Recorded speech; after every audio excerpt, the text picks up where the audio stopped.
Kekuatan luar biasa tidak hanya hidup di dunia film. Di berbagai sudut bumi, ada manusia yang mampu menahan napas lebih dari 10 menit di bawah air.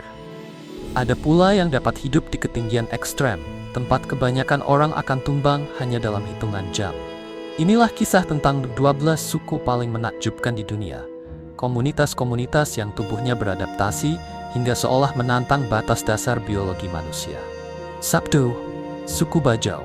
Suku Bajau, yang sering dijuluki pengembara Laut Asia Tenggara, adalah salah satu bukti paling mengagumkan tentang kemampuan manusia beradaptasi dalam sejarah modern. Selama banyak generasi, mereka hidup di sepanjang pesisir Indonesia, Malaysia, dan Filipina. Kehidupan mereka sangat dekat dengan laut. Banyak dari mereka tinggal di perahu kecil dan menyelam setiap hari untuk mencari makanan, hanya menggunakan kacamata kayu sederhana dan tombak buatan tangan. Gaya hidup yang keras di lautan ini membentuk perubahan fisik yang tidak biasa. Para peneliti menemukan bahwa limpa orang Bajau berukuran sekitar 50% lebih besar dibandingkan kelompok masyarakat di sekitar mereka. Perubahan ini dikaitkan dengan gen PDS2 yang berperan dalam pertumbuhan limpa dan membantu pelepasan sel darah merah kaya oksigen ketika tubuh masuk ke dalam air. Karena kemampuan ini, penyelam Bajau dapat mencapai kedalaman sekitar 30 hingga 70 meter dan bertahan di bawah air selama kurang lebih 8-12 menit.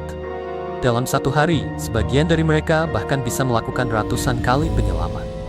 Selama bertahun-tahun, mereka juga mengembangkan penglihatan bawah air yang lebih jernih, kendali refleks menyelam yang lebih kuat, serta kemampuan lebih baik dalam menghadapi perubahan tekanan. Gabungan antara kebiasaan budaya dan keunggulan biologis ini memperlihatkan bagaimana sebuah komunitas dapat menyesuaikan diri untuk bertahan di lingkungan yang ekstrem. Karena itu, Bajau sering disebut sebagai manusia yang paling dekat dengan kehidupan makhluk laut. 2. Suku Sherpa. Suku Sherpa dari Nepal dikenal sebagai atlet super di dataran tinggi dunia. Julukan ini muncul karena mereka memiliki ciri biologis dan budaya yang membuat mereka mampu bertahan di udara tipis pegunungan Himalaya. Selama berabad-abad, orang Sherpa hidup di ketinggian sekitar 3.000 hingga 5.000 meter, tempat kadar oksigen jauh lebih rendah dibandingkan permukaan laut. Dalam lingkungan seperti ini, tubuh mereka berkembang dengan cara yang istimewa. Variasi gen EPA1 dan EGLN1 membantu tubuh Sherpa menggunakan oksigen secara lebih efisien. Berbeda dari kebanyakan orang yang beradaptasi dengan ketinggian melalui peningkatan kekentalan darah, Sherpa justru menjaga kadar hemoglobin tetap lebih rendah. Mereka memiliki pembuluh darah yang lebih lebar dan kepadatan kapiler yang lebih tinggi. Adaptasi ini membuat oksigen mengalir lebih lancar dan mengurangi beban kerja jantung. Otot mereka juga memiliki mitokondria yang sangat efisien, yang secara alami lebih banyak membakar lemak daripada karbohidrat di ketinggian. Hasilnya adalah daya tahan luar biasa dan rasa lelah yang lebih minim. Namun kehebatan Sherpa bukan hanya soal tubuh. Mereka adalah pendaki gunung berpengalaman, dengan pengetahuan turun-temurun dalam menaklukkan gletser, air terjun es, dan wilayah rawan longsor salju.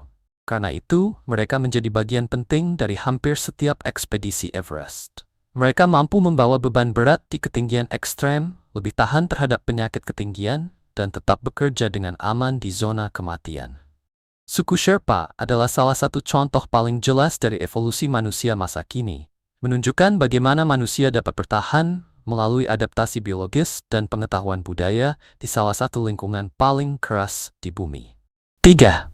Suku Hadza. Rahasia ketahanan Hadza. Suku Hadza di Tanzania bagian utara tengah termasuk salah satu masyarakat pemburu pengumpul terakhir yang masih hidup dengan cara yang sangat mirip dengan manusia purba selama ribuan tahun. Mereka dikenal sebagai pemburu pengumpul dengan daya tahan luar biasa, berkat stamina tinggi, metabolisme efisien, dan pemahaman mendalam terhadap alam. Setiap hari, orang Hadza berjalan sekitar 15 hingga 20 km. Mereka berburu dengan busur buatan tangan, mengikuti jejak hewan di sabana yang kasar, serta mengumpulkan buah beri, umbi-umbian, dan madu. Aktivitas harian mereka begitu berat sampai sering dibandingkan dengan berlari maraton setiap hari. Meski demikian, penyakit kronis yang umum di masyarakat modern hampir tidak ditemukan di antara mereka. Kesehatan kuat orang Hadza berhubungan erat dengan mikrobioma usus mereka yang sangat beragam dan berubah mengikuti musim. Saat musim kering, mereka lebih banyak mengonsumsi daging dan madu. Saat musim hujan, makanan mereka lebih banyak berasal dari buah beri dan umbi. Pola makan yang berubah ini memberi mereka kelenturan metabolik yang tidak dimiliki banyak populasi lain. Anak-anak Hadza sejak kecil sudah membangun ketahanan fisik. Mereka memanjat pohon untuk mencari madu, membawa kayu, dan mengikuti hewan kecil. Daya tahan mereka juga didukung oleh pengetahuan ekologis yang luas, seperti mengenali banyak jenis tumbuhan, membedakan akar yang bisa dimakan dan yang beracun, memprediksi pergerakan hewan, serta bergerak di alam liar dengan percaya diri. Mengambil madu adalah salah satu keterampilan paling berharga bagi mereka. Para pria memanjat pohon tinggi untuk mencapai sarang lebah, menghadapi risiko sengatan agresif demi memperoleh makanan kaya energi yang menopang gaya hidup berat mereka. Namun kehidupan Hadza kini tertekan oleh kehilangan lahan, pertanian, pariwisata, dan modernisasi. Wilayah mereka telah menyusut hingga sekitar 25–90%. Meski begitu, Hadza tetap memberikan wawasan penting tentang evolusi melalui ketahanan, kemampuan adaptasi, dan kesehatan mereka yang bertahan kuat. 4. Suku Maasai, penjaga ternak. Suku Maasai adalah salah satu kelompok etnis paling dikenal di Afrika Timur. Mereka hidup terutama di Kenya dan Tanzania bagian utara. Di balik pakaian berwarna cerah dan perhiasan khas mereka, terdapat sejarah panjang tentang ketangguhan. Maasai adalah masyarakat Nilotik yang bermigrasi ke selatan dari wilayah lembah Nil beberapa abad lalu. Perjalanan itu tidak mudah, tetapi mereka berhasil memperluas kawanan ternak dan memperkuat identitas sebagai masyarakat penggembala. Pada akhir abad ke-19 dan awal abad ke-20, wabah rinderpest dan kekeringan menyebabkan kerugian besar, baik pada manusia maupun ternak. Tidak lama kemudian, para pemukim Eropa mengambil alih banyak wilayah mereka. Pada tahun 1911, Maasai menandatangani perjanjian kedua dengan otoritas Inggris yang memaksa mereka meninggalkan daerah subur menuju wilayah yang kurang produktif. Meski mengalami sejarah pengusiran dan kehilangan tanah, Maasai tetap menjadi salah satu komunitas penggembala paling terkenal di Afrika. Walaupun kawasan konservasi satwa liar telah mengurangi wilayah mereka, kelompok Maasai yang tinggal di dekat daerah seperti Maasai Mara dan Serengeti masih memperlihatkan hubungan kuat dengan tanah leluhur. Mereka telah lama hidup berdampingan dengan satwa liar dan menjaga ternak dari predator seperti singa. Maasai bersifat semi-nomaden. Mereka berpindah bersama kawanan ternak untuk mencari padang rumput. Sapi adalah pusat ekonomi, status sosial, dan kehidupan mereka. Ternak digunakan dalam pertukaran pernikahan dan menjadi dasar pola makan yang berfokus pada susu, darah, dan daging. Pola ini mendukung kekuatan dan daya tahan mereka. Salah satu tradisi paling terkenal adalah Adumo, tarian lompat yang dilakukan dalam upacara Eunoto ketika anak laki-laki memasuki tahap menjadi prajurit. Lompatan yang lebih tinggi melambangkan kekuatan dan kedewasaan. Kemampuan mereka menarik perhatian banyak pengamat, termasuk Joe Rogan, yang pernah menyoroti keahlian mereka melompat tanpa pelatihan modern. Bagi Maasai, tarian ini bukan melainkan simbol kesiapan memasuki kehidupan dewasa. Suku Moken yang sering disebut Gipsi Laut dari Thailand dan Myanmar, adalah masyarakat semi-nomaden yang selama berabad-abad hidupnya dibentuk oleh Laut Andaman. Hal yang membuat mereka sangat luar biasa adalah kemampuan anak-anak Moken melihat dengan jelas di bawah air. Sejak kecil, anak-anak Moken menghabiskan banyak waktu untuk berenang, menyelam, mencari kerang, dan mengumpulkan teripang di perairan dangkal. Karena terbiasa menyelam sejak usia dini, mata mereka berkembang melalui dua kemampuan penting. Mereka dapat mengecilkan pupil hingga 22% lebih baik dibandingkan anak-anak Eropa, dan mereka mampu mengubah bentuk lensa mata dengan lebih efektif. Ini membuat mereka dapat fokus lebih tajam di bawah air. Perubahan tersebut mengurangi distorsi cahaya dan menjadikan penglihatan bawah air mereka sekitar 2 kali lebih jelas dibandingkan perenang non-Moken. Menariknya, kemampuan ini bukan bawaan genetik, melainkan dipelajari dan terbentuk melalui paparan menyelam yang terus-menerus. Hubungan Moken dengan laut tidak berhenti pada penglihatan. Secara tradisional, mereka hidup di atas perahu kayu buatan tangan yang disebut kabang. Perahu ini menjadi rumah bergerak saat mereka mengikuti rute migrasi laut musiman. Kemampuan menyelam mereka dapat dibandingkan dengan penyelam bebas berpengalaman. Para penyelam Moken mampu mengambil makanan dari dasar laut scan, menahan napas cukup lama, serta mengendalikan daya apung dan gerakan tubuh dengan keahlian mengesankan. Bahkan tubuh mereka menunjukkan adaptasi halus terhadap kehidupan akuatik, seperti limpa yang lebih besar dari rata-rata dan teknik menahan napas yang lebih baik, sehingga membantu suplai oksigen saat berada di bawah air. Secara budaya, Moken memiliki pengetahuan mendalam tentang pasang surut, arus, angin, dan ekosistem laut. Pengetahuan tradisional ini menyelamatkan banyak komunitas Moken saat tsunami Samudra Hindia tahun 2004.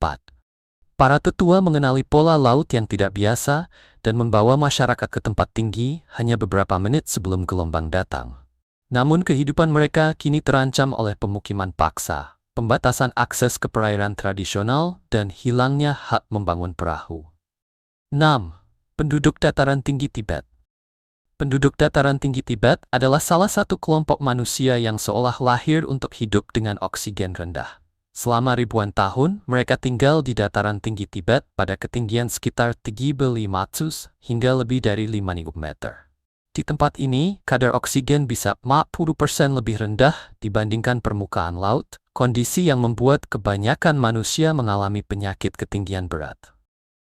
Yang membuat orang Tibet berbeda adalah kemampuan genetik mereka untuk hidup di lingkungan tersebut. Mereka memiliki variasi gen khusus yang mengatur respons tubuh terhadap kadar oksigen rendah. Berbeda dari populasi dataran tinggi lain, orang Tibet tidak menaikkan kadar hemoglobin secara berlebihan, karena hal itu akan membuat darah lebih kental dan membebani jantung. Sebaliknya, mereka mempertahankan kadar hemoglobin normal dan menghasilkan lebih banyak nitrik oksid, yang membantu melebarkan pembuluh darah serta meningkatkan pengiriman oksigen. Paru-paru mereka lebih besar, ritme pernapasan mereka secara alami lebih cepat, dan pembuluh darah mereka lebih efisien dalam mengangkut oksigen. Adaptasi ini memungkinkan mereka melakukan kegiatan harian seperti menggembalakan yak, bertani di lereng curam, dan berjalan jauh, tanpa mudah lelah, sakit kepala, atau pusing seperti yang sering dialami orang dari dataran rendah. Studi genetik menunjukkan bahwa sebagian sifat ini diwarisi dari Denisovan, spesies manusia purba. Karena itu orang Tibet menjadi contoh langka tentang keuntungan evolusi antar garis manusia yang masih terlihat hingga hari ini.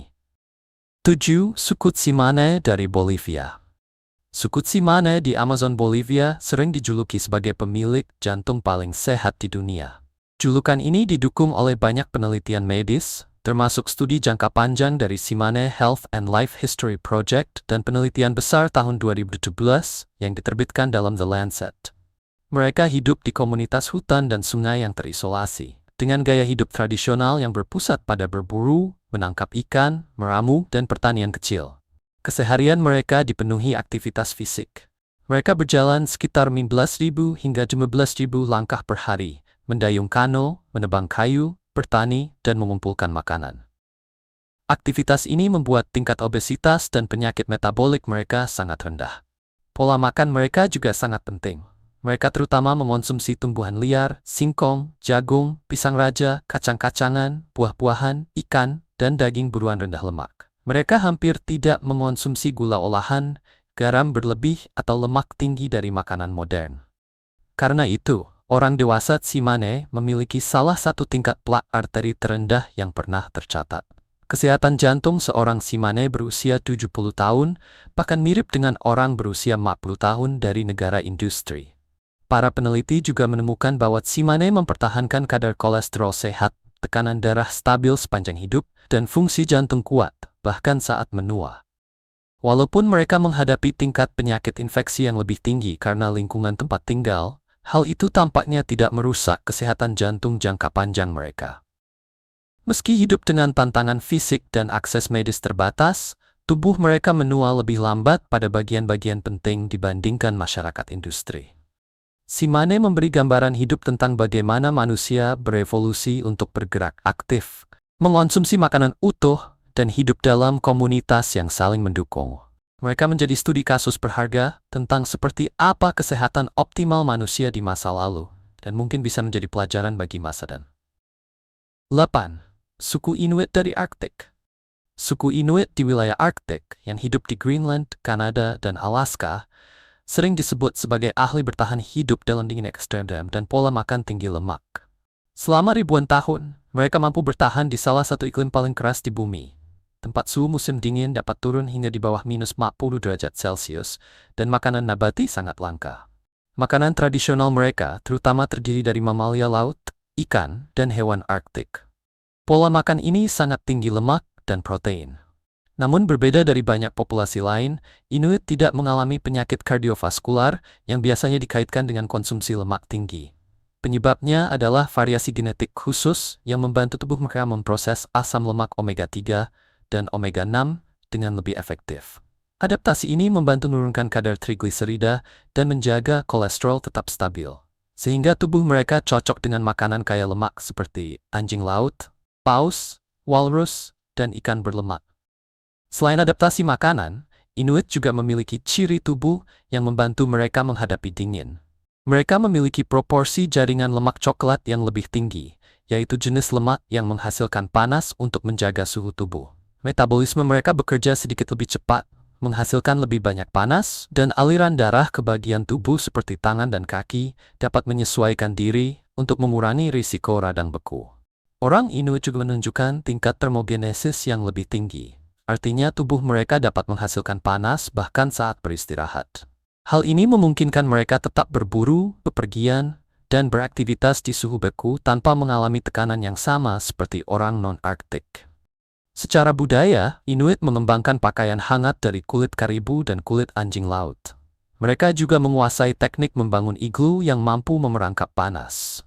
Pengetahuan mereka tentang es, angin, dan kondisi laut membantu mereka bergerak dengan aman di lingkungan yang sangat berbahaya. Smilang, penduduk Aborigin Australia. Penduduk Aborigin Australia adalah salah satu budaya berkelanjutan tertua di dunia. Mereka telah hidup di Australia selama lebih dari 50.000 hingga 65.000 tahun. Dalam rentang waktu yang sangat panjang itu, mereka mengembangkan adaptasi luar biasa terhadap lingkungan gurun dan tropis. Di wilayah pedalaman yang panas dan kering, tempat suhu sering melewati 45 derajat Celcius. Kelompok Aborigin mengembangkan cara luar biasa untuk mengelola panas. Adaptasi ini mencakup mekanisme berkeringat yang lebih baik, suhu tubuh istirahat yang lebih rendah, dan kemampuan kuat untuk bertahan dalam kondisi kekurangan air. Tubuh mereka lebih efisien dalam menghemat cairan, dan metabolisme mereka menyesuaikan diri terhadap panas ekstrem, sehingga tekanan panas menjadi lebih rendah dibandingkan banyak populasi lain. Di gurun, mereka bertahan melalui pemahaman yang sangat rinci terhadap alam. Mereka mampu melacak hewan, menemukan sumber air tersembunyi, mengumpulkan akar dan biji yang bisa dimakan, serta menggunakan api melalui metode yang dikenal sebagai fire stick farming. Teknik ini melibatkan pembakaran terkendali untuk mendorong pertumbuhan tanaman, menarik hewan, mengurangi risiko kebakaran liar, dan membentuk lingkungan jauh sebelum konsep pengelolaan lahan modern muncul. Di wilayah tropis utara, kelompok Aborigin beradaptasi dengan cara berbeda. Mereka menciptakan sistem kehidupan pesisir dan hutan hujan yang unik, termasuk perangkap ikan canggih, kano lesung, metode fermentasi, dan alat khusus untuk mengumpulkan kerang, ubi, serta buah-buahan hutan hujan. Praktik budaya mereka seperti songlines berfungsi sebagai peta lisan yang tersimpan dalam cerita dan ritual. Ini menjadi alat navigasi yang memungkinkan mereka melintasi lanskap yang luas dan beragam. Studi genetik menunjukkan bahwa Aborigin Australia memiliki sejarah panjang adaptasi terhadap berbagai wilayah. Beberapa kelompok mengembangkan penglihatan malam yang lebih baik, sementara yang lain memiliki ciri fisik yang cocok untuk perjalanan jauh melewati medan berat. Meski menghadapi kolonisasi, kehilangan tanah, dan tantangan modern, banyak komunitas Aborigin masih menjaga pengetahuan ekologis tradisional. Ini menjadi bukti kuat hubungan mereka yang sangat dalam dengan salah satu lingkungan paling menantang di bumi. 10 suku Turkana. Suku Turkana dari Kenya Utara adalah kelompok penggembala nomaden yang beradaptasi dengan salah satu wilayah terpanas dan terkering di Afrika. Mereka hidup di kawasan gersang sekitar Danau Turkana, tempat suhu sering melebihi 40 derajat Celcius, air sangat terbatas, dan vegetasi tidak banyak. Pola makan tradisional mereka, yang terutama terdiri dari susu, daging, bahkan darah dari ternak, mencerminkan sulitnya bercocok tanam di wilayah tersebut. Sebuah studi genomik penting pada tahun 2025 mengungkap bahwa Turkana memiliki ciri genetik unik yang membantu mereka bertahan di lingkungan ekstrem ini. Salah satu ciri tersebut berkaitan dengan gen STC1 yang meningkatkan fungsi ginjal dan membantu tubuh mempertahankan air secara lebih efektif.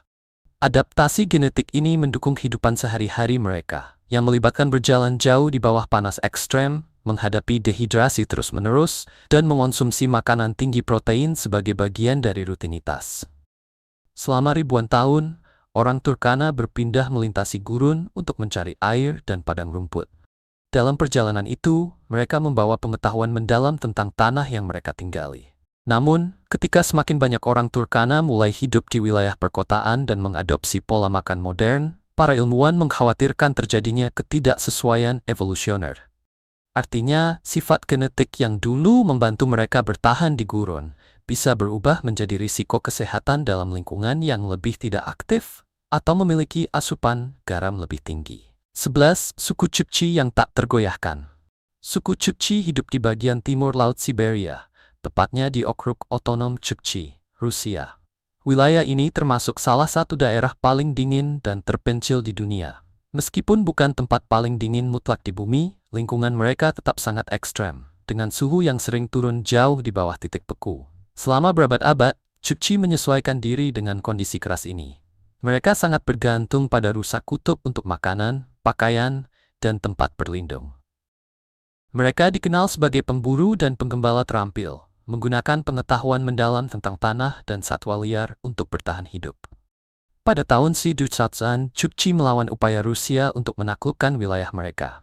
Pasukan Rusia gagal setelah beberapa kampanye militer yang mahal. Perlawanan kuat dan ketahanan Chukchi terhadap ancaman dari luar tetap menjadi bagian penting dari sejarah mereka. Dalam kepercayaan spiritual, Chukchi meyakini bahwa setelah kematian, jiwa akan melakukan perjalanan menuju wilayah bintang kutub. Keyakinan ini mencerminkan hubungan mendalam mereka dengan alam. Tradisi pemakaman mereka, termasuk menempatkan benda-benda bersama orang yang meninggal, juga menunjukkan hubungan tersebut. Saat ini, berbagai upaya dilakukan oleh organisasi lokal dan internasional untuk melestarikan budaya, bahasa, dan praktik tradisional Chukchi.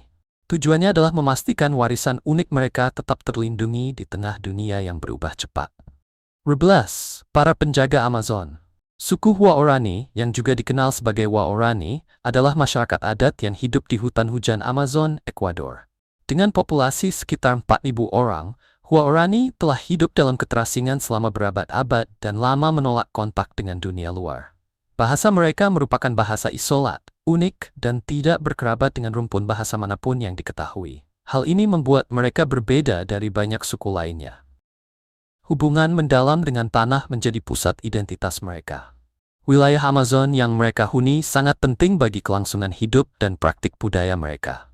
Dari generasi ke generasi, mereka mempelajari cara bergerak di salah satu lingkungan paling kaya keanekaragaman hayati di bumi. Secara historis, Huaorani melindungi tanah mereka dari ancaman luar. Hal ini terlihat jelas pada abad ke-20, ketika eksplorasi minyak dan penebangan mulai memasuki wilayah mereka. Pemerintah Ekuador memberikan konsesi minyak di tanah leluhur mereka, yang kemudian menimbulkan kerusakan lingkungan besar dan guncangan sosial. Huaorani menentang perkembangan ini melalui protes dan perjuangan hukum demi mempertahankan cara hidup mereka. Namun industri modern terus mengancam budaya dan tanah mereka, terutama melalui deforestasi dan eksploitasi sumber daya. Secara tradisional, Huaorani adalah pemburu dan pengumpul semi nomaden. Mereka bergantung pada sumber daya hutan hujan untuk makanan dan tempat tinggal. Mereka berburu hewan seperti monyet dan peccary, mengumpulkan tumbuhan, menangkap ikan, serta menggunakan pengetahuan hutan untuk melacak hewan dan bergerak melewati vegetasi yang lebat. Saat tekanan dari luar meningkat, banyak orang Huaorani mulai berpindah ke permukiman tetap, meskipun sebagian masih mempertahankan kehidupan tradisional. Perubahan ini menunjukkan tekanan untuk menyesuaikan diri dengan dunia modern, sambil tetap berusaha menjaga warisan budaya. Meski menghadapi tantangan besar, Huaorani tetap menolak asimilasi penuh ke masyarakat arus utama. Banyak dari mereka memilih hidup tanpa kontak dengan dunia luar dan menolak upaya untuk memasukkan mereka ke dalam sistem ekonomi serta politik nasional. Keputusan ini mencerminkan keinginan kuat untuk mempertahankan otonomi dan adat istiadat. Ketahanan mereka di tengah tekanan luar yang luar biasa menjadi bukti kuat tentang kekuatan dan identitas budaya yang terus bertahan. Kesimpulan, jangan dibaca, jangan ditampilkan sebagai teks berjalan. 12 suku luar biasa ini menunjukkan bahwa potensi manusia jauh melampaui apa yang sering dianggap normal atau mungkin. Kemampuan mereka bukanlah kekuatan gaib, melainkan bukti nyata dari kelenturan dan daya adaptasi luar biasa dalam evolusi manusia. Mereka membuktikan bahwa spesies kita dapat mengembangkan solusi terhadap tantangan lingkungan melalui perpaduan antara adaptasi genetik dan pengetahuan budaya yang dikumpulkan lintas generasi. Suku-suku ini menjadi laboratorium hidup untuk memahami potensi manusia, sekaligus jendela menuju cara nenek moyang kita bertahan dan berkembang di berbagai lingkungan di seluruh planet ini. Jangan lupa nyalakan lonceng notifikasi, bagikan video ini kepada teman-temanmu, dan tekai seperti menjaga tombol buam.